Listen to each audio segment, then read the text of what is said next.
தைப்பூச விரத நாளில் முருகப்பெருமானை வழிபட கடைப்பிடிக்கப்படும் புனித விரதமாகும். தைப்பூசத்திற்கு முன் பொதுவாக 11, 21 அல்லது 48 நாட்களுக்கு முன்பே விரதம் தொடங்கப்படுகிறது. விரத காலத்தில் உடல், மனம், சொல் ஆகிய மூன்றிலும் தூய்மை காக்கப்பட வேண்டும். பிரம்மச்சரியம், சத்தியம், பொறுமை, எளிமையான வாழ்க்கை முறை ஆகியவை கடைப்பிடிக்கப்பட வேண்டும். உணவாக முழுமையான சைவ உணவையே உண்டு வெங்காயம், பூண்டு, மது மற்றும் போதைப் பொருட்கள் முழுவதும் தவிர்க்கப்பட வேண்டும். அவரவர் சக்திக்கு ஏற்ப ஒருவேளை உணவு, பழம் அல்லது பால் மட்டும் உண்பதும் வழக்கமாக உள்ளது. தினசரி வழிபாட்டில் குளித்து சுத்தமான உடை அணிந்து தீபமேற்றி கந்தசஷ்டி கவசம், திருப்புகழ் போன்ற முருகன் ஸ்தோத்திரங்களை பாராயணம் செய்ய வேண்டும்.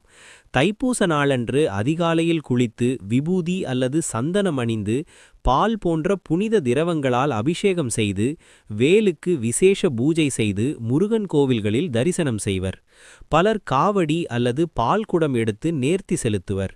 கோவில் தரிசனத்திற்கு பின் பிரசாதம் உட்கொண்டு அன்னதானம் போன்ற தர்ம காரியங்கள் செய்த பின் விரதம் நிறைவு பெறுகிறது.